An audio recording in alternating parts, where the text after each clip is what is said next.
Anza kwethu indaba kaMalema no-ANC, indaba ye-EFF nokuhlangana ne-ANC uma ngabe ke sekukhetho la ngo-29 May 2024, ishiyeke abantu abaningi beqhaqhazela, ishiye abantu abaningi bedidekile, ikakhulukazi nje kulamaqembu amakhulu nakhula ngendlela yesimanga, okuwumkhonto wesizwe kanye-ke nelokuzana inkatha Freedom Party okuyi-IFP.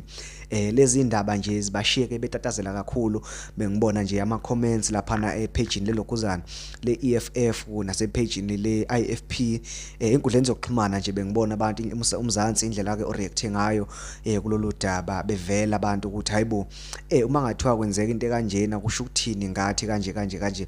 Kanza kwethu uma ngayibheka ke nawe lento, uma ngathiwa nje u-ANC uyavuma ngempela ukuthi ke uhlangane no-EFF okhethweni nje luka 2024, kuzoba sobala ukuthi ke u-ANC uzophinde nje uwine ngamalengiso futhi ke ayisimanga. Amaqembu nje afana nomkhonto wesizwe ebengakwazi ukuthi akhompithele ukuba number 2 noma akhompithele khona ukuthi azawine umkhonto wesizwe kanye nonkatha kanje. Kodwa njengoba nje sekuvele lezi ndaba ezifana nalezi, sekuzothanda ukuthi ke kube indida kakhulu kulokhuzana, sekuzothanda ukuthi kube ingozi kakhulu kumkhonto wesizwe kanye ke nakwinkatha. Asazi ke mhlambe nabo khona elinye ibhoma basiphathele lona, mhlambe sekuthiwa inkatha nje sibophene ke nomkhonto wesizwe, angazi ke nkanza kwethu. Kodwa nje mina ngokubona kwami ibiyodwa ke indlela ukuthi ke la eMzansi Afrika kuyiwe phambili bekuthi ke wona amaqembu epolitiki ahlangane uma ngabe bona ukuthi ke sikhona isidingo sokuthi ahlangane, isidingo sokuthi athukane masingekho ashiye phansi lonto. Njengoba amaqembu emaningi kangaka nje bengibuka ibhalothi ke yakulonyaka ukuthi izoba njani, ngiyabona ukuthi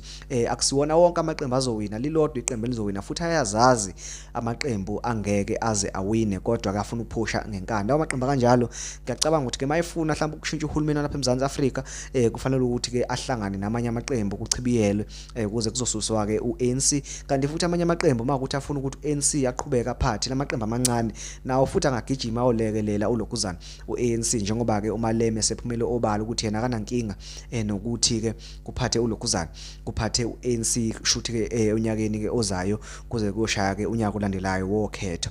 Kanza kwethu lento ke iphinde yangidida mina ukuthi hawu, uMalema ngempela emangaka amaqembu anamandla njengo-IFP nje no-DA nomkhonto wesizwe, bekungani athi uzojoyina umkhonto wesizwe, then mangabe umkhonto wesizwe usuwinile bese ethi cha ufuna ukuthi ke kube uShivambu Floyd kuzoba uyena ke ozoba lokhuzana uminister ke of finance njengoba ade shilo ke ku-ANC. Ngaza kwethu asazi ukuthi ke kuqhubekani, kodwa lesi sicelo okanye lenkulumo kalokhuzana kaMalema ibeke ke amanye amaqembu engcupheni kulolu khetho luka 2024. Angiboni kodwa ukuthi ke nawo lamaqembu azoyivumela lento efana nalena. Ngaza kwethu iyeza ke ivideo elandelayo emayelana futhi nalo lolu daba kanye ke nokuphawula kwabalandeli be-EFF. Ngiyabonga, ngicela ukuthi ucofa subscribe bese ke sidibana kuma comments.